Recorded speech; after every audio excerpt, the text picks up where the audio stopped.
올해 이렇게 10월을 맞이하면서 생일을 맞으신 분들 많이 계시죠? 네, 행복한 생일 지나셨나요? 네, 무슨 생일 선물 받으셨나요? 네, 행복하지 않으셨던 것 같습니다. 네. 자, 아직 생일이 지나지 않았다면 받고 싶은 선물은 무엇인가요? 뭐 이렇게 꽃이나 뭐 화장품이나 옷이나 그동안 뭐 이렇게 갖고 싶었던 전자제품 같은 것들, 이런 것도 받으면 좋지만 그 중에 두둑한 이 봉투 선물이 가장 좋을 것입니다. 자, 이렇게 우리는 선물 좋아하죠.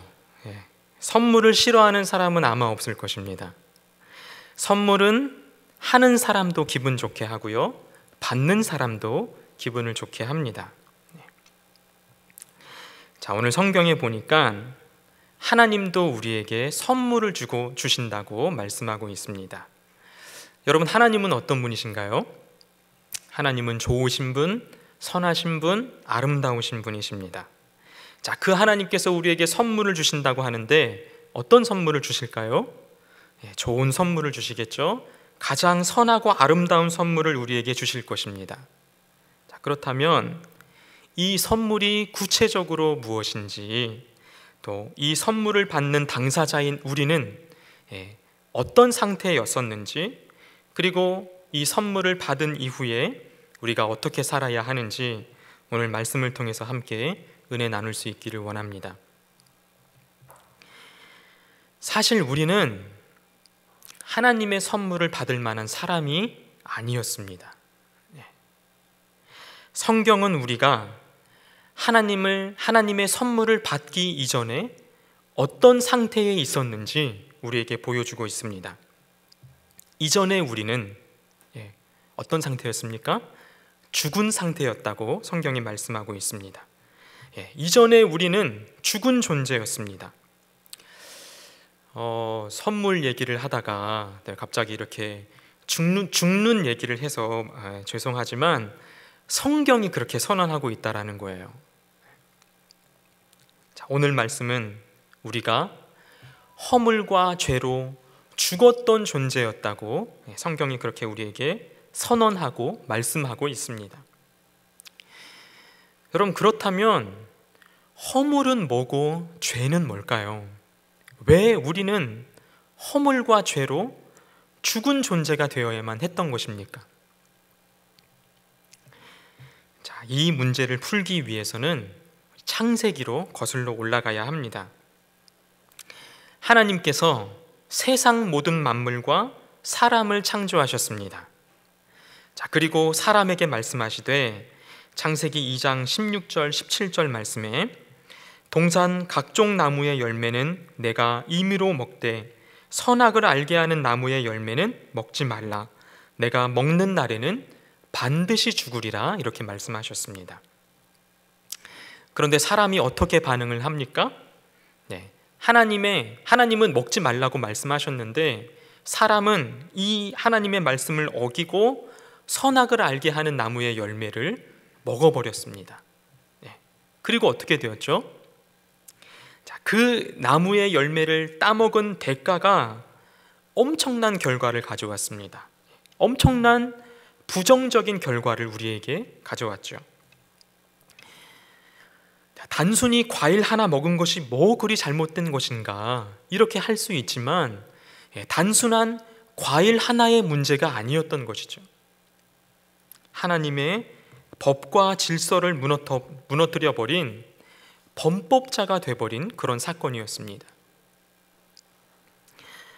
선악을 알게 하는 나무의 열매는 먹지 말라. 이것은 사람에게 주어진 하나님의 법이었습니다. 사람은 이 법을 어긴 것이죠. 사람에게 주신 하나님의 법을 어겼습니다. 범법자가 되었습니다. 그래서 에덴 동산에서 누리고 있던 이 완전한 행복을 박탈당해 버렸습니다. 부족함이 없던 완전한 삶에서 내쫓김을 당해버린 것이죠. 자, 결국 하나님의 말씀대로 반드시 죽을 수밖에 없는 결과에 이르게 되는 것입니다. 허물과 죄는 바로 이것을 말하는 것입니다. 하나님의 말씀을 어긴 것. 지금 이 허물은 문자적으로 올바른 길에서 비켜난 것, 이것을 의미합니다. 그러면 사람에게 올바른 길은 무엇이었습니까? 사람에게 올바른 길은 하나님이 주신 각종 나무의 열매는 먹을 수 있었습니다. 그런데 선악과는 먹지 말아야 하는 것, 이것이 바로 하나님이 사람에게 주신 올바른 길이었습니다. 자, 죄도 이와 비슷한데요. 관역을 빗나가다, 여러분 많이 들어보셨죠? 관역을 빗나가다라는 의미가 있습니다.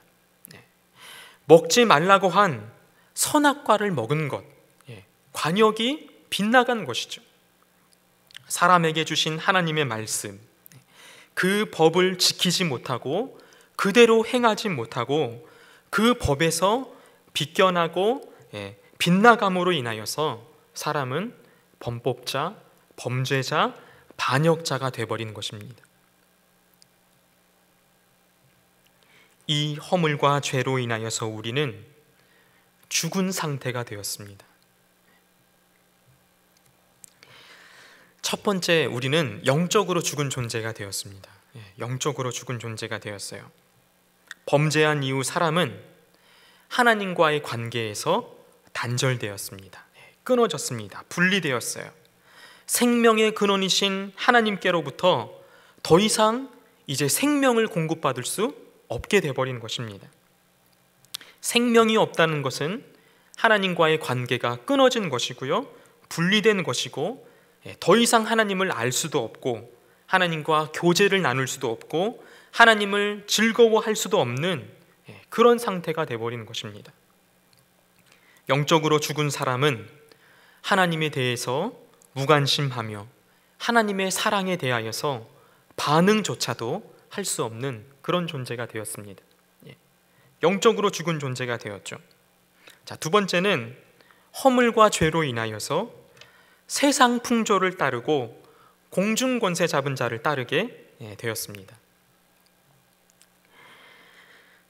사람은 영적으로 죽은 존재로서 하나님을 따르지 않을 뿐만 아니라 이 사람이 따르고 있는 것이 무엇이었습니까? 세상 풍조를 따르고 공중의 권세 잡은 자를 따랐다라는 것이죠. 여러분, 여기서 공중의 권세 잡은 자는 누구를 말하는 걸까요? 사탄을 말합니다. 영적으로 죽어있는 사람은, 하나님과 관계가 끊어진 이 사람은 거짓의 아비인 사탄을 따르게 되었고, 하나님을 아는 것에서부터, 진리를 행하는 것에서부터는 전혀 관심이 없고 이 세상 풍조를 따르며 살았다라는 것입니다. 그저 먹고 마시고 즐기고 이 세상이 사는 방식대로 폭력과 음란함과 악을 행하며 그렇게 살았다는 것이죠. 죽은 상태가 되었습니다. 자, 세 번째로 그 허물과 죄로 인하여서 우리는 육체를 따르는 자가 되었습니다. 하나님의 생명이 없는 자들은 사탄을 따르며 세상 풍조를 따르고 그것을 즐기고 육체와 마음이 원하는 것으로 육체와 마음이 원하는 그것을 행하며 살고 있었다라는 거예요. 우리의 육체는 하나님의 법을 어김으로 인하여서 모든 생각과 마음과 감정과 의지, 이 모든 것이 오염되고 부패되어 버렸습니다. 이렇게 부패하였고 또 오염된 인간의 본성이 바로 육체를 말하는 것이죠. 우리의 육체는 모든 영역에서 부패하고 오염되었습니다. 따라서 우리의 육체는 하나님을 떠나 전적으로 타락하였습니다. 전적으로 부패하고 전적으로 타락한 존재였습니다. 사탄을 따르고 세상 풍조를 따르고 육체의 욕심을 따라 행하는 자들은 하나님의 뜻에는 전혀 관심이 없었던 것이죠. 하나님을 알려고 하지도 않고 알 수도 없었습니다. 오로지 육신이 원하는 대로 그저 육신이 즐거워하는 대로 그렇게 행할 뿐이었다라는 것입니다. 자, 그러면 이 육체가 원하는 것은 무엇일까요? 여러분, 우리 육체가 원하는 것이 무엇입니까? 한때 이 모 기업의 광고 문구가 생각대로 해였습니다. 여러분 기억하십니까? 생각대로 해. 오늘날 이 시대를 살아가고 있는, 이 포스트 모던 시대를 살아가고 있는 이 시대가 추구하는 것을 한마디로 잘 표현한 것 같습니다. 생각대로 해. 이 시대는 절대 기준이 없죠. 절대 진리는 없습니다. 너 생각대로 해. 너 생각에 옳은 것이 옳은 거야. 너가 원하는 대로 해. 너가 옳다고 생각하는 것, 그것이 정답이야. 이렇게 말을 하죠. 세상은 이렇게 말을 합니다. 절대 기준이 없어요. 우리가 각자 소견에 옳은 대로 행하는 것, 그것이 바로 정답입니다. 여러분, 욜로라는 말 들어보셨죠? 안 들어보셨나요? You only live once. 그래서 이 YOLO, 이 앞글자만 따서 욜로입니다. 한 번뿐인 인생이니까 하고 싶은 대로, 너가 하고 싶은 대로, 너가 원하는 대로 인생을 즐기며 살라라는 의미이죠. 자, 이것이 우리가 지금 살아가고 있는 이 시대가 추구하는 가치 기준입니다. 어떻게 보면 맞는 것 같아요. 그죠? 즐기면서 사는 건 뭐가 나쁩니까? 한 번뿐인 인생, 우리가 원하는 대로, 우리가 하고 싶은 대로 하면서 사는 것, 멋있게 사표도 딱 내고 여행도 다니면서 사는 것, 어떻게 보면 멋있어 보이기도 하고 좋아 보이기도 합니다. 그런데 여러분, 우리는 육체를 가지고 있다라는 거예요. 육체. 이 육체를 원하는 대로, 하고 싶은 대로, 즐기고 싶은 대로 가만히 놔두면 어떻게 될까요? 육체를 가만히 놔두면 어떻게 되겠습니까? 알아서 막 착해지고 저절로 막 선을 행하고 그렇습니까? 놀면 더 놀고 싶고, 더 게을러지고, 더 나태해지고 싶은 것이 우리의 경험 아닙니까?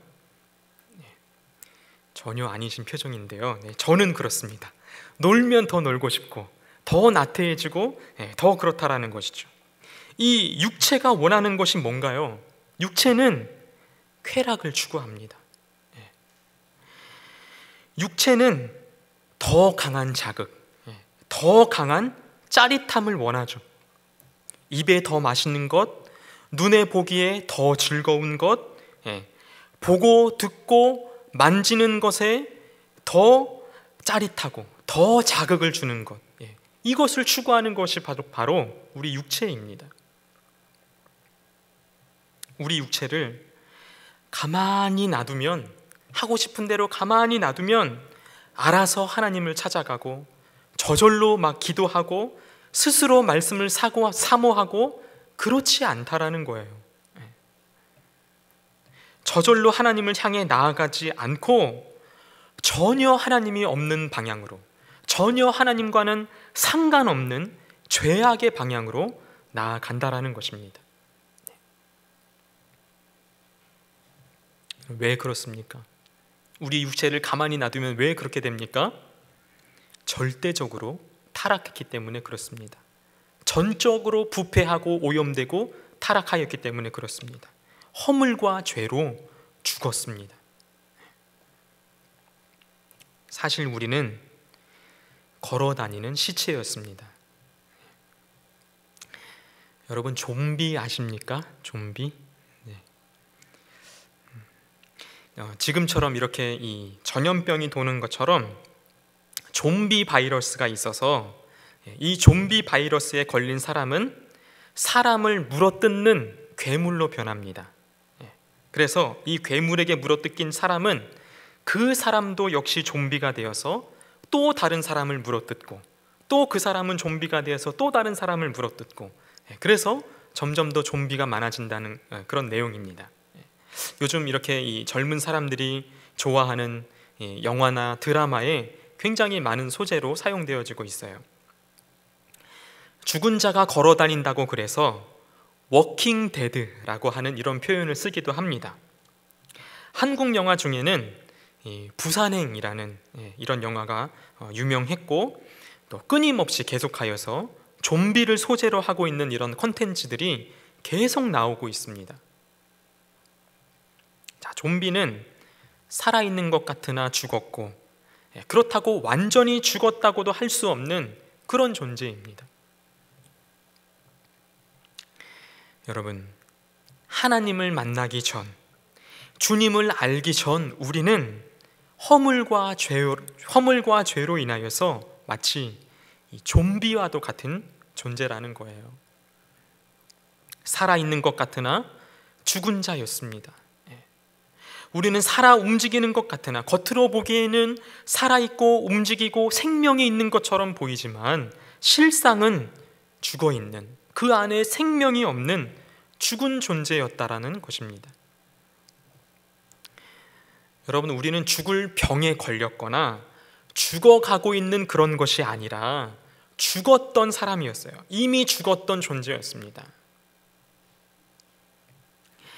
여러분, 죽은 사람이 스스로 뭘 할 수 있겠습니까? 아무것도 하지 못합니다. 죽은 사람이 뭘 할 수 있어요? 하나님께로부터 완전히 단절되고 끊어지고 분리되어서 당장은 살아있는 것처럼 보이지만 죽은 존재였습니다. 그저 세상 풍조를 따르며 사탄을 따르며 부패한 육신을 따르는 그런 존재였다라는 거예요. 소망은 끊어지고 생명은 빼앗기고 에덴 동산에서 누리고 있던 이 완전한 행복은 박탈당해 버렸습니다. 하나님의 저주와 진노 아래 영원한 지옥 형벌을 받아야 하는 비참함에 빠져 있는 그런 상태가 바로 우리의 상태였습니다.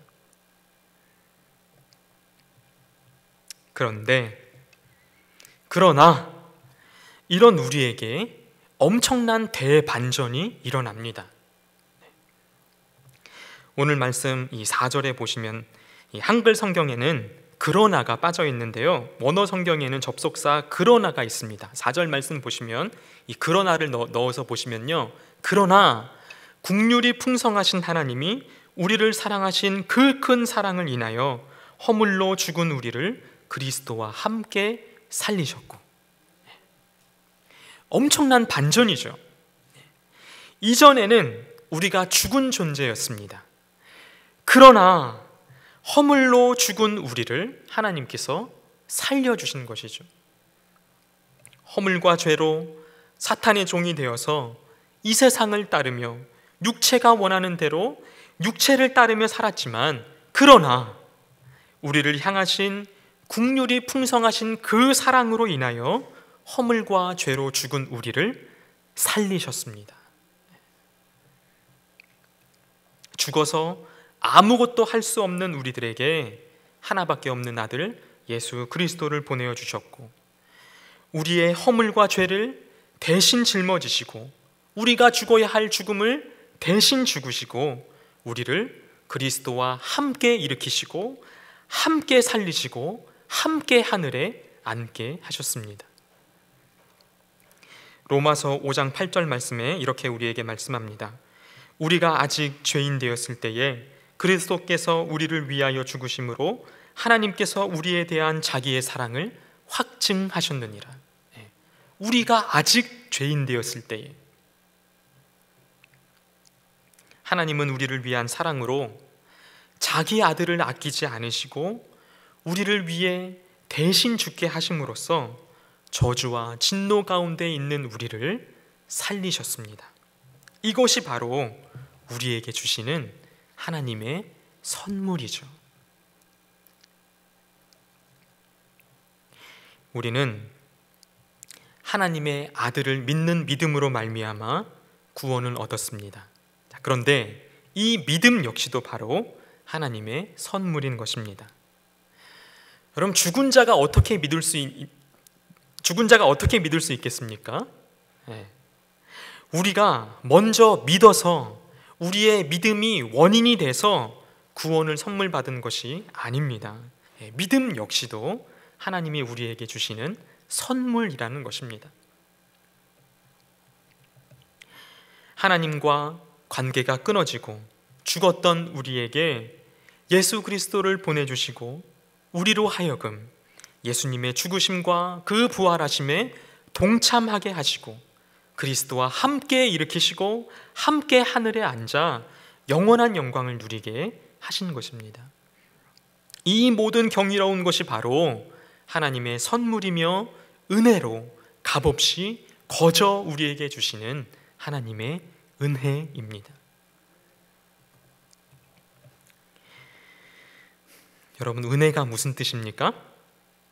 은혜는 이렇게 정의할 수 있습니다. 자격 없는 자에게 거저 베푸시는 하나님의 호의. 구원은, 은혜는 허물과 죄로 죽어서 자격이 없는 우리에게 거저 베풀어 주시는 하나님의 호의입니다. 선물이죠. 여러분, 내가 하나님께 예쁜 짓을 해서 그 대가로 구원을 주신 것이 아니라는 거예요. 다시 말씀드리지만 죽은 자가 뭘 할 수 있겠습니까? 사랑하는 여러분, 하나님이 거저 베푸시는 이 구원을, 이 은혜를 우리가 하나님과 거래로 생각하시면 여러분 안 됩니다. 우리가 거래로 무언가 어떤 것을 해서 구원을 얻어낸 것, 이렇게 생각하면 안 되는 거예요. 우리가 믿음을 지불하고 그 대가로 구원을 얻어낸 것이 아닙니다. 우리가 교회에서 헌신하고 수고하고 봉사를 하나님께 지불해서 하나님께로부터 구원을 얻어낸 것, 이것이 아니라는 거예요. 구원은 종교적 행위에 대한 보상이 아닙니다. 내가 하나님 앞에서 나의 열심으로, 어떤 나의 재력으로, 이웃 돕기 성금으로 1,000만 원을 헌금하였다. 열심히 하나님 앞에서 교회를 위하여서 봉사하였다. 말씀을 달달 외웠다. 내가 무언가 하나님 앞에 뭔가를 해서 구원을 얻어낸 것이 아니라는 것입니다. 구원 받을 만한 행동은 없습니다. 하나님은 절대적인 은혜로 우리를 구원하셨습니다. 로마서 3장 24절에 이렇게 우리에게 말씀합니다.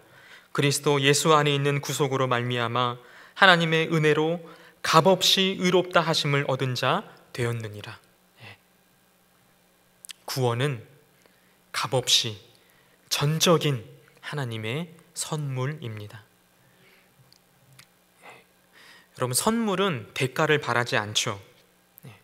대가를 바라는 선물은 더 이상 선물이 아닙니다. 그것은 뇌물입니다. 하나님은 우리에게 무언가 바라고 뇌물을 주신 것이 아닙니다. 우리에게서 헌신을 얻어내기 위해서 우리에게 뇌물을 주신 것이 아닙니다. 다시 말씀드리지만 죽은 자가 무엇을 할 수 있겠습니까? 제가 어릴 때에 이 구원의 문제에 대해서 엄청 고민을 많이 했습니다. 나는 구원받았는가? 제가 이렇게 교회 생활을 잘 하고 나쁜 짓을 안 하고, 그 당시 나쁜 짓은 오락실을 가는 거였는데요, 오락실을 가지 않고 나쁜 짓을 안 하면 그러면 그때는 구원받은 것 같고, 기도도 잘 하지 않고 오락실에 가고 그러면 그때는 구원받지 못한 것 같은 그런 마음이 들었습니다. 여러분, 우리의 행동에 의해서 구원이 왔다 갔다 합니까? 아니죠. 하나님의 일방적인 은혜로, 불가항력적인 은혜로 우리에게 구원을 허락해 주신 것입니다. 하나님이 하셨다, 그러면 그걸로 끝입니다. The end, 게임 오버입니다. 그런데 여러분, 이런 생각 안 해보셨습니까? 왜 하나님은 에덴 동산에 선악과를 두셨을까? 선악과 자체가 없었다면 아담과 하와가 죄를 짓지도 않았을 텐데, 아니 어차피 하나님께서 사랑하셔서 이 인간을 구원하실 계획이시라면은 애초에 선악과를 거기에 두지 않으셨다면 인간이 타락하거나 죄인이 될 필요도 없지 않습니까? 자, 이 문제에 대해서 왜 에덴 동산에 선악과를 두셨는가? 이 문제에 대해서 이 여러 학자의 의견을 종합해보고 개혁주의 입장에서 이 정리를 하면은 선악과를 두신 이유는 자발적인 순종과 사랑을 원하셨기 때문이라 이렇게 정의할 수 있습니다. 예. 그런데요, 뭔가 석연치가 않습니다. 예, 뭔가 시원한 느낌이 없어요. 애초에 선악과를 거기에 두지 않으셨다면 순종할 일도 없었을 텐데, 그렇다면 예수님이 죽으실 이유도 없지 않았는가? 예. 여러분, 이 생각 안 해보셨습니까? 이 문제에 대해서 제가 얻은 결론은 하나님이 에덴 동산에 선악과를 두신 이유는 모른다입니다. 모른다. 왜냐하면 성경 그 어디를 찾아보아도 선악과를 두신 이유에 대하여서 속 시원하게 말하고 있지 않기 때문에 그렇습니다. 뭔가 우리에게 속 시원한 대답을 준다면 아마 그것은 이단일 것입니다. 피조물인 인간은 창조주이신 하나님이 하시는 일들에 대하여서 우리는 다 알 수 없습니다. 우리는 하나님을 이해할 수 없습니다. 하나님이 우리에게 왜 거기다 선악과를 둔다고, 왜 거기에 선악과를 두셨는지 그 이유에 대하여서 설명해 준다고 한들 우리의 지성과 이성은 한계를 가지고 있기 때문에 우리는 그것을 다 이해하지 못할 것입니다. 그런데 선악과를 거기에 두신 이유는 잘 모른다고 하여도 우리가 확실히 알 수 있는 한 가지는 하나님이 긍휼이 풍성하신 사랑으로 인하여서 우리를 구원하셨다라는 사실입니다. 하나님이 우리를 향하신 긍휼이 풍성하신 사랑으로 우리를 구원하셨다라는 것, 그 구원을 우리에게 하나님의 선물로 허락해 주셨다라는 것, 이것은 우리가 확실히 알 수 있습니다.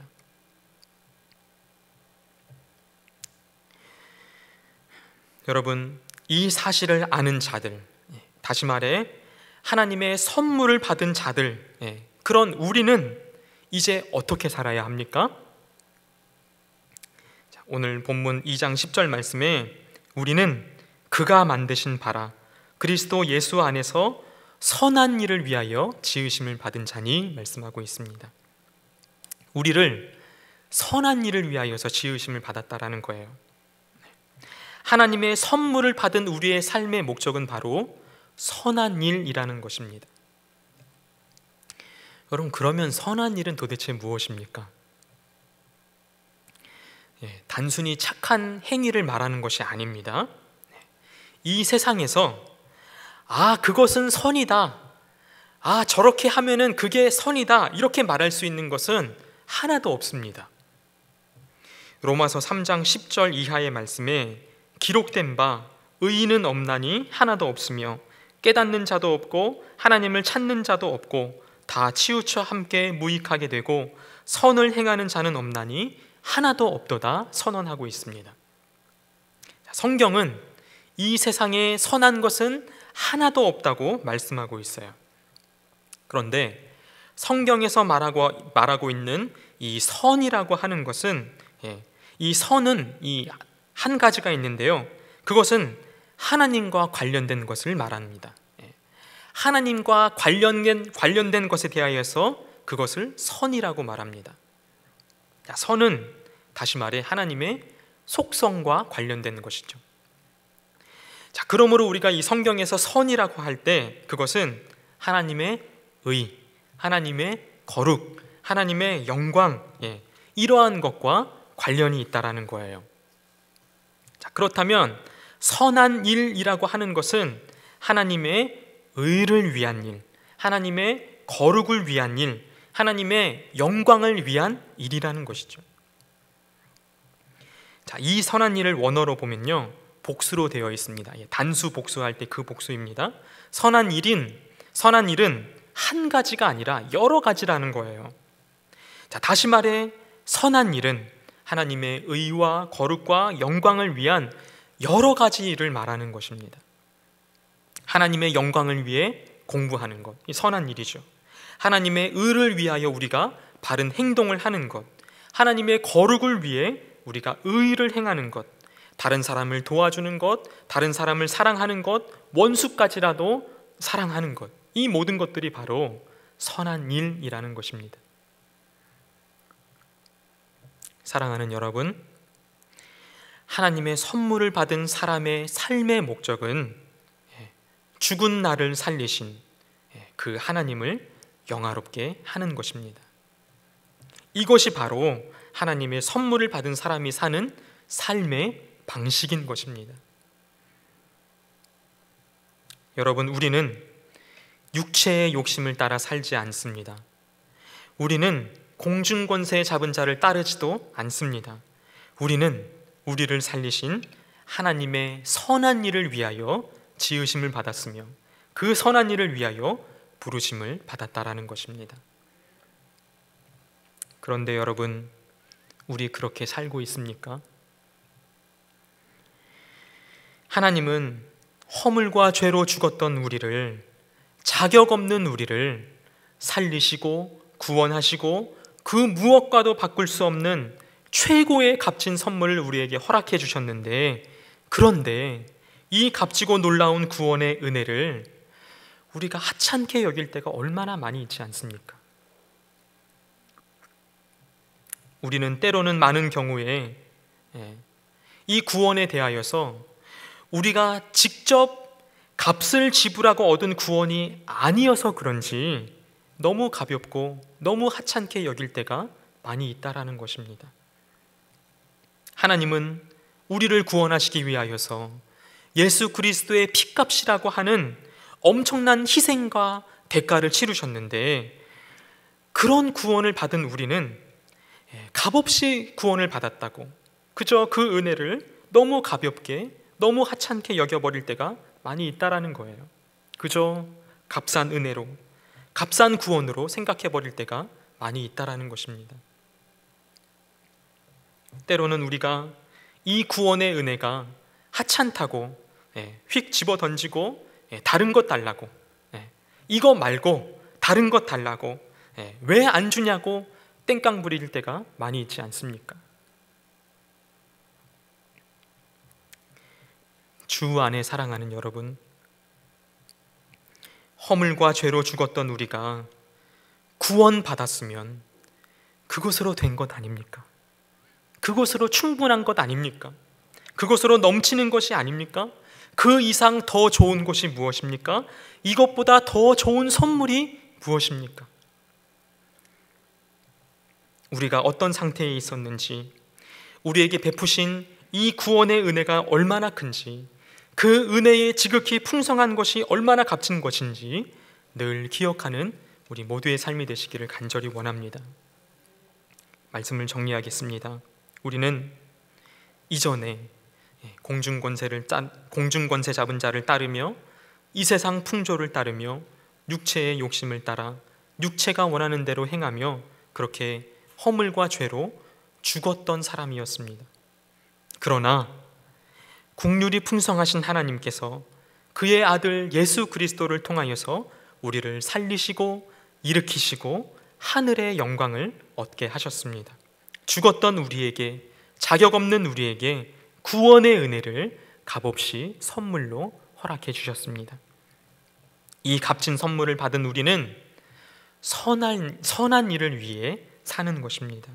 하나님을 위해, 하나님의 영광을 위해, 하나님의 의와 거룩을 위해 다른 사람을 돕고 원수까지라도 사랑하는 삶을 살기를 간절히 원합니다. 왜 그래야만 합니까? 선물을 받은 자이기 때문에 그렇습니다. 허물과 죄로 죽었던 자격 없는 우리에게 구원의 선물을 주신 이 하나님의 풍성하신 은혜를 늘 기억하며 그 은혜에 감사하며 만족하는 우리 모두의 삶이 되시기를 간절히 원합니다. 또한 선한 일을 위해 살도록 부르신 그 하나님의 뜻을 이루어 드리며 오직 하나님의 영광을 위해 사는 우리 모두의 삶이 되시기를 주님의 이름으로 축복합니다.